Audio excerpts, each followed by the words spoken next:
Welcome to NGS law school. आज का दिन हमारे लिए बहुत इंपॉर्टेंट है। क्यों इंपॉर्टेंट है? क्योंकि आज है 26 नवंबर और 26 November is the constitution day. Her law aspirants के लिए, हर लॉ स्टूडेंट के लिए, हर लॉयर के लिए, जो भी लॉ की फील्ड से एसोसिएटेड है, उसके लिए आज का दिन बहुत इंपॉर्टेंट है। क्योंकि आज ही के दिन हमारे कंट्री का जो सुप्रीम लॉ है, द कॉन्स्टिट्यूशन ऑफ इंडिया, आज ही के दिन हमने उसे अडॉप्ट किया था। और 26 नवंबर 1949 को ये अडॉप्ट हुआ। बहुत से जो लोग लॉ की फील्ड में नए नए आते हैं, कंफ्यूज हो जाते हैं कि रिपब्लिक डे तो हम 26 जनवरी को मनाते हैं, 26 नवंबर कहां से आ गया? तो 26 नवंबर को हमने अडॉप्ट किया और फोर्स में आया 26 जनवरी 1950 को।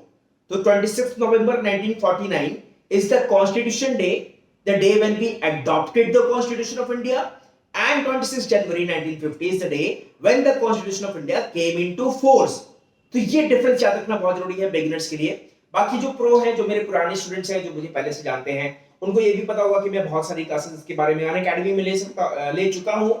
और अनअकैडमी पर एक और मैं रिपब्लिक डे के बारे में मैंने कुछ बातें करी थी। उसमें मैंने प्रियम्बल टू द कॉन्स्टिट्यूशन को बहुत डिटेल में एक्सप्लेनेशन किया था। तो एक बार आप उस वीडियो को देख लीजिए। 2 सेकंड के लिए मैं यहाँ पे अपने एग्जिस्ट लॉ स्कूल को पॉज करता हूँ और अपने अनअकैडमी में बनाए हुए वीडियो को आपके सामने रखता हूँ, जिससे कि आप समझ पाए कि प्रियम्बल में क्या क्या चीजें इंपॉर्टेंट हैं। We, the people of India, having solemnly resolved to constitute India into socialist, secular, democratic republic, and to secure to all its citizens justice, liberty, equality। ये एक एक word, socialist, secular, democratic, Republic, justice, liberty, equality, ये सारे words बहुत important हैं और ये सारी चीजों का मैंने डिटेल में डिस्कशन किया है इस वीडियो में। तो आइए पहले उस वीडियो को देखते हैं, फिर बात करते हैं कि इसमें हम कैसे आगे बढ़ सकते हैं। और आज 26 नवंबर को हम एक प्रॉमिस करेंगे अपने आप से। वो प्रॉमिस मैं आपको इस वीडियो के बाद बताऊंगा। तो पहले मेरे अनअकैडमी वाले वीडियो को देखिए, फिर हम कंटिन्यू करेंगे डिस्कशन को एनजीएस लॉ स्कूल में। Preamble says, "We, the people of India, having solemnly resolved to constitute India into a sovereign, socialist, secular, democratic republic, and to secure to all its citizens justice, liberty, equality, fraternity." तो ये जो words use हुए हैं, इन words को समझना बहुत important है, क्योंकि as a citizen of India, आप ही का कॉन्स्टिट्यूशन है, आपने ही बनाया है, आप ही डिक्लेरेशन दे रहे हो, तो आप कह क्या रहे हो, इसको समझिए।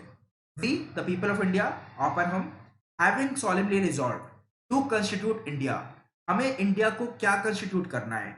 एक सॉवरेन। सॉवरेन मतलब हम सुप्रीम अथॉरिटी हैं, हमारे ऊपर कोई अथॉरिटी नहीं है।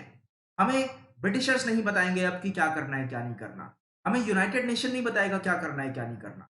हम डिसाइड करेंगे कि हमारी इंटरनल पॉलिसीज क्या होंगी, हमारी फॉरेन पॉलिसीज क्या होंगी, सारे डिसीजंस हम लेंगे।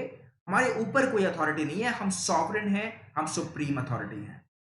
हम सोशलिस्ट होना चाहते हैं, हमारा फोकस रहेगा पब्लिक का वेलफेयर। ऑल्दो हमारी मिक्स्ड इकोनॉमी है, जिसमें पब्लिक सेक्टर भी है, प्राइवेट सेक्टर भी है, और जो हमारा एम है वो है सोशलिज्म की तरफ, जिसमें गवर्नमेंट रेगुलेट करेगी कि लैंड कोई कितनी एक्वायर कर सकता है, पब्लिक सेक्टर्स गवर्नमेंट रेगुलेट करेगी। ये सारी चीजें सोशलिज्म की तरफ रहेंगी। वो अप्रोच रहेगा, कैपिटलिज्म का अप्रोच नहीं रहेगा हमारा। हम सोशलिस्ट हैं, हम सेक्युलर हैं, कोई भी कुछ भी रिलीजन फॉलो कर सकता है। स्टेट का कोई रिलीजन नहीं है, इंडिया का कोई रिलीजन नहीं है। आप कोई भी रिलीजन फॉलो करिए, स्टेट उसमें इंटरफेयर नहीं करेगा। तो हम सेक्युलर हैं, हम डेमोक्रेटिक हैं, एक डेमोक्रेसी है। This is the government of the people, by the people, for the people. हम अपने रिप्रेजेंटेटिव्स को इलेक्ट करके भेजेंगे हमारे लिए लॉज बनाने के लिए। अगर वो काम नहीं करेंगे तो हम उनको अकाउंटेबल ठहराएंगे। सबसे पूछ के सब कुछ होगा, डेमोक्रेसी होगी, लोगों की वॉइस हियर की जाएगी। हम रिपब्लिक हैं, हमारा जो हेड है स्टेट का, वो कोई हेरिडिटरी मोनार्क नहीं है, कोई राजा नहीं है कि उनके पिताजी भी राजा थे, अब ये हैं तो हम उनकी बात मानेंगे। नहीं, जो स्टेट का हेड होगा वो हम चुन के भेजेंगे, चुन के जाएगा। तो रिपब्लिक हैं हम सॉवरेन हैं, सुप्रीम अथॉरिटी हैं, हम सोशलिस्ट हैं, जो वेल्थ जनरेट होगी उसको इक्वली डिस्ट्रीब्यूट करेंगे, वेलफेयर के बारे में काम करेंगे। हम सेक्युलर हैं, कोई हमें बताएगा नहीं कि कौन सा रिलीजन फॉलो करो कौन सा मत करो। स्टेट का कोई रिलीजन नहीं है, स्टेट इंटरफेयर नहीं करेगा। हम डेमोक्रेटिक हैं, डेमोक्रेसी होगी, ऑटोक्रेसी नहीं होगी, मोनार्की नहीं होगी। रिपब्लिक है, इलेक्टेड हेड होगा, हेरिडिटरी नहीं होगा, और हम सिक्योर करते हैं अपने सारे सिटीजन्स के लिए justice, liberty, equality, fraternity. Justice कौन सी? Social, economic and political. आपके साथ न्याय होगा, आपके साथ अन्याय नहीं होगा। आपको एक सोशल जस्टिस दी जाएगी, इकोनॉमिक जस्टिस दी जाएगी, पॉलिटिकल जस्टिस दी जाएगी। तो जस्टिस हम सिक्योर करते हैं अपने सिटीजन्स के लिए। आपके पास लिबर्टी होगी, आज़ादी होगी, अपने थॉट्स को, अपने एक्सप्रेशंस को, अपने बिलीफ को, अपने फेथ को, अपने वर्शिप को, इन सारी चीज़ों की आपकी अभिव्यक्ति की आज़ादी है। अपने प्लस कोर्सेज में हम जब आर्टिकल 19(1)(a) पढ़ाते हैं, freedom of speech and expression पढ़ाते हैं, तो हम कहते हैं कि आपके पास ये फ्रीडम है, पर कुछ रीजनेबल रिस्ट्रिक्शंस हैं। तो रीजनेबल रिस्ट्रिक्शंस होंगी, पर अनरीजनेबल रिस्ट्रिक्शंस नहीं होंगी। आपके पास लिबर्टी है, आप कुछ भी थॉट्स, कुछ भी एक्सप्रेस करिए, और उसमें स्टेट अनरीजनेबल रिस्ट्रिक्शंस नहीं लगाएगा। आप न्यूज़ में पढ़ते होंगे किसी पे सेडिशन का चार्ज लग गया, किसी पे कंटेम्प्ट ऑफ कोर्ट लग गया। तो रीजनेबल रिस्ट्रिक्शंस तो होंगी, पर अनरीजनेबल रिस्ट्रिक्शंस नहीं होंगी। आपके पास लिबर्टी है थॉट्स की, एक्सप्रेशंस की, बिलीफ की, फेथ की, वर्शिप की। इक्वालिटी सिक्योर करते हैं हम। कानून की नजर में सब बराबर हैं, कोई छोटा बड़ा नहीं है। सारे सिटीजन्स कॉन्स्टिट्यूशन के सामने, कोर्ट ऑफ लॉ के सामने इक्वल हैं। तो इक्वालिटी है। हम आर्टिकल 14 पढ़ते हैं, वो भी इक्वालिटी की बात करता है। तो प्रियम्बल में ये वर्ड्स स्पेसिफिकली यूज हुए हैं, जो हमें एम्स बताते हैं, एस्पिरेशंस बताते हैं, हमारे ऑब्जेक्टिव्स बताते हैं कि हमें देश को कहाँ पे लेके जाना है।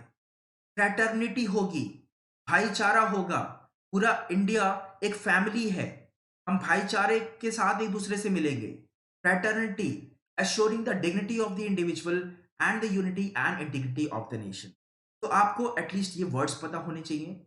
आज रिपब्लिक डे के दिन आपको प्रियम्बल के बारे में सारी चीजें पता होनी चाहिए कि प्रियम्बल आपसे कहता क्या है, सॉवरेन का क्या मतलब है, सोशलिस्ट का क्या मतलब है, सेक्युलर का क्या मतलब है, डेमोक्रेटिक का क्या मतलब है, रिपब्लिक का क्या मतलब है, जस्टिस, लिबर्टी, इक्वलिटी, फ्रैटर्निटी, इन चीज़ों का मतलब आपको पता होना चाहिए। तो जब क्लैट में अगर कोई पैसेज आता है जिनमें इन वर्ड्स का यूज़ होता है, तो क्वाइट ऑब्वियस है कि आपको टाइम वेस्ट नहीं करना है इनका मतलब समझने में, पर आपको सीधा और सीधा अप्लाई करना है जो भी सिचुएशन दी है उसमें इन टर्म्स को। So this is about the preamble to the Constitution. It gives you the overview of the Constitution of India. Constitution of India आपके राइट्स बताता है, ड्यूटीज बताता है, इंस्टीट्यूशंस की पावर्स बताता है, सारी चीजें बताता है जो कि रिक्वायर्ड है एक देश को चलाने के लिए। ये एक तरीके का मैनुअल है, एक रूल बुक है जो आपको बताता है कि कैसे देश को चलाना है, क्या आपके राइट्स हैं, क्या ड्यूटीज हैं, ये सारी चीजें लिखी हुई हैं कॉन्स्टिट्यूशन में, और टाइम टू टाइम अमेंडमेंट्स होते रहते हैं। तो ये बात जानने के साथ-साथ आपको ये भी जानना है, ये जो वर्ड सोशलिस्ट और सेक्युलर है, ये ओरिजिनली नहीं था। जैसा कि मैंने बताया कि नवंबर 1949 में हमने अडॉप्ट किया, जनवरी 1950 में हमने फोर्स में लाया। पर ये सोशलिस्ट और सेक्युलर वर्ड 1976 में ऐड हुए हैं 42nd अमेंडमेंट से। As a law aspirant you are required to know this. तो ये एक अमेंडमेंट हुआ है। ऐसे बहुत सारे और भी इंपॉर्टेंट अमेंडमेंट्स हैं जो हम आपको अपनी क्लासेस में बताते रहते हैं। तो this is about the preamble to the constitution। On this republic day at least take a vow कि हमें बेसिक्स जो एकदम एक्सपेक्टेड है किसी भी लॉ एस्पिरेंट से, लॉ स्टूडेंट से, वो चीजें हमें पता होनी चाहिए। कॉन्स्टिट्यूशन जो कि इतना इंपॉर्टेंट डॉक्यूमेंट है हमारी कंट्री के लिए, और उसमें जो सबसे इंपॉर्टेंट चीज है वो प्रियम्बल है। तो आपको प्रियम्बल पता होना चाहिए, प्रियम्बल में जो वर्ड्स यूज हुए हैं वो पता होने चाहिए। So this is it as of now. तो जैसा कि आपने देखा, each and every word used in the preamble to the Constitution of India is very important and holds a significance. You should know the meaning of each and every word, be it socialist, secular, democratic, republic, justice, liberty, equality, fraternity, all the words are very important, और इन सब शब्दों का मतलब as law aspirant, as law student आपको पता होना चाहिए। जो भी क्लैट का टॉपर होगा या जुडिशरी का टॉपर होगा, उसको बार बार कॉन्स्टिट्यूशन उठा के देखना नहीं पड़ेगा, उसके दिमाग में बसा हुआ होगा the preamble to the Constitution of India and all the important parts of the Constitution of India। आने वाली क्लासेस में मैं हर एक पार्ट को डिटेल में डिस्कस करूंगा। तो अगर आप किसी टॉपर से पूछेंगे कि बेटा फंडामेंटल राइट्स बताओ, तो वो आपको तोते की तरह बता देगा, कि आर्टिकल 12 में जो है स्टेट की डेफिनेशन दी हुई है, आर्टिकल 13 में जुडिशियल रिव्यू की बात की गई है, आर्टिकल 14 में इक्वालिटी की बात की गई है, आर्टिकल 15 में डिस्क्रिमिनेशन की बात की गई है on the basis of race, religion, caste, sex और प्लेस ऑफ बर्थ, आर्टिकल 16 में इक्वल अपॉर्चुनिटीज की बात की गई है, आर्टिकल 17 में अटैचेबिलिटी की बात की गई है, आर्टिकल 18 में एवोल्यूशन ऑफ टाइटल्स है, आर्टिकल 18 में आपको अच्छे तरीके की फ्रीडम्स दी गई है, इसमें आपको speech and expression, assembly, association, ये सारी चीजें हैं। उसके बाद आपको आर्टिकल 20 आर्टिकल 22 जिसमें कि सेल्फ इंक्रिमिनेशन, डबल जेओपार्डी, ये सारी चीजें आ जाती हैं। आर्टिकल 21 बहुत ही इंपॉर्टेंट है, जिसके लिए मुझे पता नहीं कितने वीडियोस बनाने पड़े, कितने लेक्चर्स लेने पड़े। तो ये सारी चीजें आपको एटलीस्ट जो बेसिक रिक्वायरमेंट है कॉन्स्टिट्यूशन की वो पता होना चाहिए। तो यही हमारा प्रॉमिस है कि 26 नवंबर कॉन्स्टिट्यूशन डे के दिन हम preamble to the constitution of India को अच्छे से पढ़ेंगे, याद करेंगे, समझेंगे और कॉन्स्टिट्यूशन का एक चैप्टर आज जरूर पढ़ेंगे। That is the any chapter that you like. आपका फंडामेंटल राइट्स, टीपीएसपी, फंडामेंटल ड्यूटीज और any powers of the president, जो भी चैप्टर आपको अच्छा लगता हो आज के दिन जरूर पढ़िएगा। और आपका जो भी कॉम्पिटिटिव एग्जाम्स है, be it CLAT, be it judiciary, be it if you are a law student or you are appearing for the semester examinations, NGS law school के साथ बने रहिए और हम आपको गाइड करते रहेंगे किस तरीके से आपको एक्सेल करना है in your area of law that you have chosen. हमारी वेबसाइट NGS लॉ स्कूल पे जाइए, वहां पे आपको बहुत कुछ देखने को मिलेगा। वहां पे ब्लॉग्स भी हैं, वहां पे हमारे बहुत सारे प्रोडक्ट्स हैं जिनमें अगर आप इंटरेस्टेड हैं तो आप उसको सब्सक्राइब कर सकते हैं। बहुत सारे कोर्सेज हैं, क्लैट भी आने वाला है 2022 में, तो 2 क्लैट एक साथ होने वाले हैं। तो मैं बैचेस लॉन्च कर रहा हूं, जितने ज्यादा सब्सक्राइबर्स होंगे उतना जल्दी मैं बैचेस लॉन्च करके आपको दूंगा, जिससे कि एक स्ट्रीमलाइन तरीके से आपकी प्रॉपर तैयारी हो। तो ngslawschool.com अभी विजिट करिए और बने रहिए NGS लॉ स्कूल के YouTube चैनल के साथ। और इस वीडियो को एंड तक देखिएगा, क्योंकि आज 26 नवंबर को हमने सेलिब्रेट कर लिया कॉन्स्टिट्यूशन डे। एक वाव ले लिया कि हम प्रीएम्बल याद करेंगे और कॉन्स्टिट्यूशन को समझेंगे, एक चैप्टर एटलीस्ट आप जरूर पढ़ेंगे। इस वीडियो के अंत तक बने रहिएगा, तब मैं आपको दूंगा एक छोटी सी टिप जो आपकी बहुत काम में आने वाली है, आप चाहे किसी भी कॉम्पिटिटिव एग्जाम्स की तैयारी कर रहे हो। तो स्टे विद दिस, हमारे साथ बने रहिए और इस वीडियो के एंड तक बने रहिए। Believe in God, believe in yourself, do your best and leave the rest to NGS।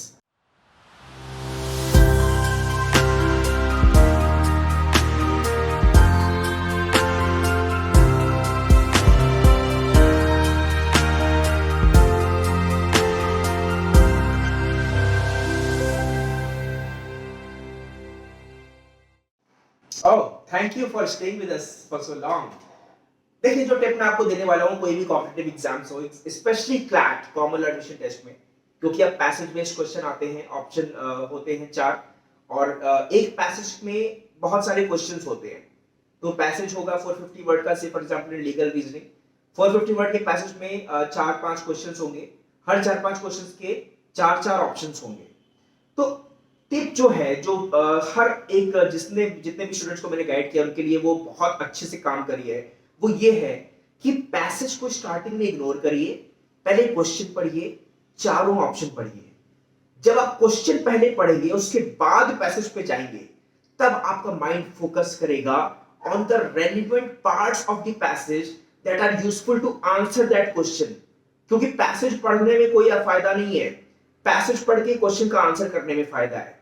तो अगर पैसेज पढ़ने से पहले अगर आप क्वेश्चन पहले पढ़ेंगे तब उसके बाद पैसेज पढ़ेंगे, आपका टाइम बचेगा, आपका माइंड सही जगह पे फोकस करेगा और आप अपनी कॉम्पिटिटर से आगे निकल पाएंगे, क्योंकि आपने टाइम भी सेविंग करी है और आपने पैसेज का सिर्फ रेलेवेंट पोर्शन पढ़ा है जिसमें कि इंपॉर्टेंट था आपके क्वेश्चन को आंसर करने के लिए, और आपने 1 मार्क स्कोर कर लिया है उस क्वेश्चन का सही आंसर करके। तो इस टिप के साथ मैं अलविदा चाहता हूं। मिलते रहेंगे मंडे से। मैं फुल फ्लैश इस चैनल को शुरू कर रहा हूं, जिसमें कि डेली करंट अफेयर्स होंगे, इंटर्नशिप्स की भी बातें होंगी, प्लेसमेंट्स की भी बातें होंगी, जुडिशरी की भी क्लासेस होगी, क्लैट की भी क्लासेस होगी। ngslawschool.com पे जरूर जाइएगा, वहां के प्रोडक्ट सेक्शन में देखिएगा हमारे कौन कौन से कोर्सेज हैं, क्योंकि जितने भी YouTube पे आपको मैं अवेलेबल करा रहा हूं वो सब तो आपके लिए हेल्पफुल है ही। तो इस चैनल को सब्सक्राइब कर लीजिए, अपने सारे दोस्तों में बता दीजिए कि बहुत ही शानदार चैनल लॉन्च हो चुका है, जो लॉ के फील्ड के हर एस्पिरेंट को, हर लॉ स्टूडेंट को, हर लॉ ग्रेजुएट के लिए इंपॉर्टेंट है। साथ ही साथ अगर आप पर्सनलाइज्ड गाइडेंस चाहते हैं, proper courses wise, time table wise, schedule wise, proper classes चाहते हैं, प्रॉपर मेंटरिंग चाहते हैं, उसके लिए आपको ngslawschool.com पे जाना पड़ेगा, हमारे लिए सब्सक्राइब करना पड़ेगा, जहां पे मैं बहुत सारे बैचेस लॉन्च कर रहा हूं। तो जैसे जैसे आप सब्सक्राइब करेंगे वैसे वैसे मैं बैचेस लॉन्च करता रहूंगा और लाइव क्लासेस में आप इंटरेक्ट भी कर सकते हैं, आपको प्रॉपर गाइडेंस मिल सकता है। तो थैंक यू सो मच, बने रहिए एनजेएस लॉ स्कूल के साथ। Believe in God, believe in yourself, do your best and leave the rest to NGS.